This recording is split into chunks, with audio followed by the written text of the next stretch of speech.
All right. Well, as you know, the Economic Development Authority is funded in part by the city and the county, and every year Tom Lund comes and gives a update on what's been going on with the Economic Development Agency, right? And they came this past meeting? Yeah, Mr. Lund came to the City Council and presented their plan of work, the accomplishments for last year and their plan of work for this year. We did not have any new plants come in calendar year 2012, but we did have 8 plants that are in the process of expanding. And with that expansion comes a few more jobs, a few more product lines, and we're very excited about that. There are some 3 or 4 exciting prospects that are out there that are looking at Lebanon very seriously. And we're excited about the potential for that in fiscal year 14.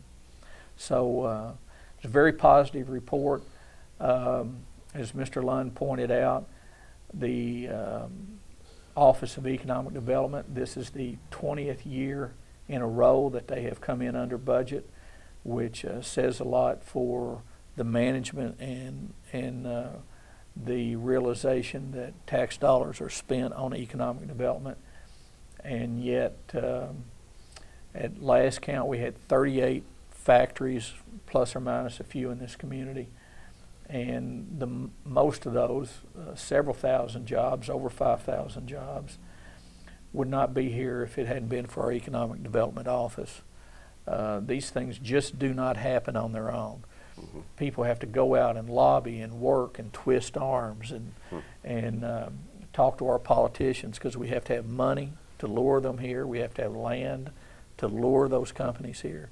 So they've done a great job in the audit, and their work plan and plans for fiscal year 14 show that. And also with the projected growth with the residential homes out there off the bypass, that'd be a huge growth as well for the community. And it's exciting to see as you drive around the bypass and come out down towards the Walmart side of the bypass, all the dozer work that's going on.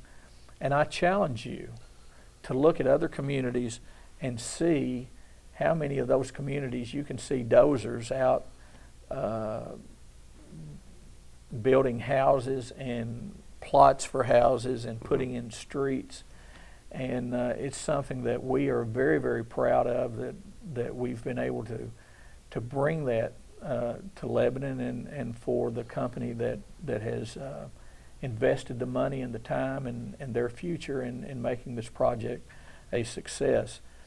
And these houses are going to be, from what I've been told, in the somewhere around the $110,000, $20,000 range, which to me that's a lot of money. That's more than my house is worth. But that's the type housing we need here in Lebanon. It's mid-income housing for families. So we're excited about that. Fantastic.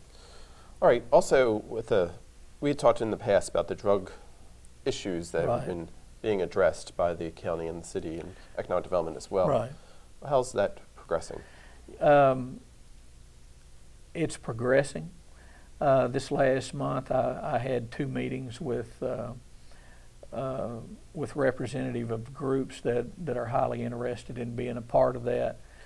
We discussed it at our economic development meeting last week that we need to continue pushing.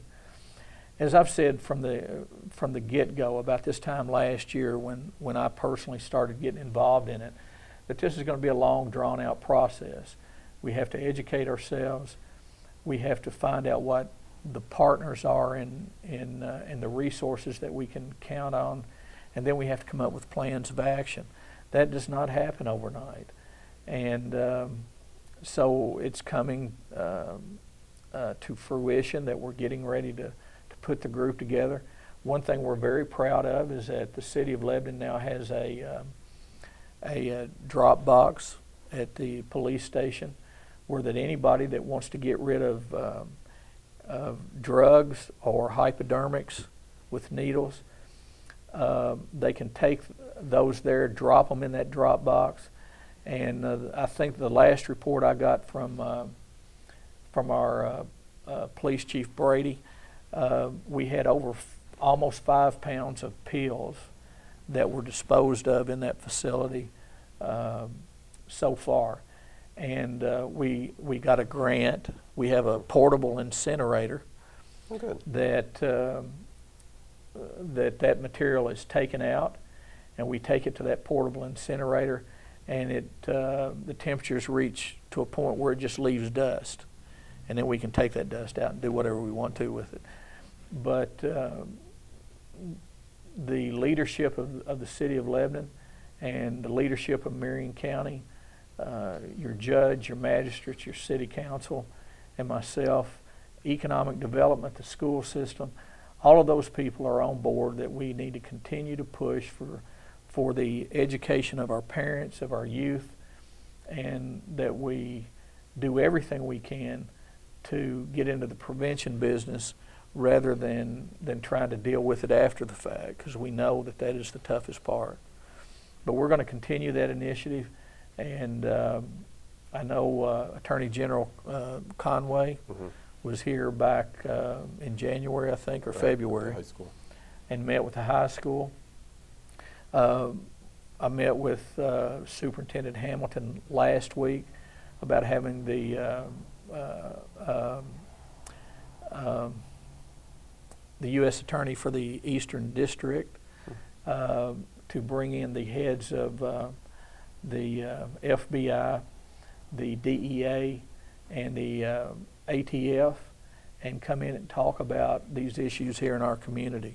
And that's exciting because those people have very little time, and yet they have been more than gracious and said when we can schedule a time, we will be more than glad to come down, and Superintendent Hamilton's been very positive with that. Good. So we continue. It's a slow, methodical process, but we continue to work on those efforts. Great. All right. And finally, also, you did have a retirement with the Public Works Director, Bobby Thompson.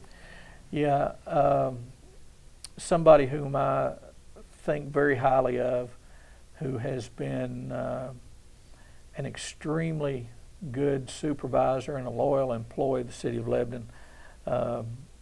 Bobby Thompson retired in the 1st of March, and he's going to be sorely missed. But we have a young man by the name of Johnny Yoakum who has worked for Public Works for quite some time. And I say young man, he'll laugh at that. But he has been promoted to that position, and we're very happy to have Johnny in that position. Fantastic. Well, thank you very much. Again, this has been an update on the City of Lebanon with Lebanon Mayor Gary Crenshaw. And hopefully we'll get you back next month to see what's going on. Be glad to come back.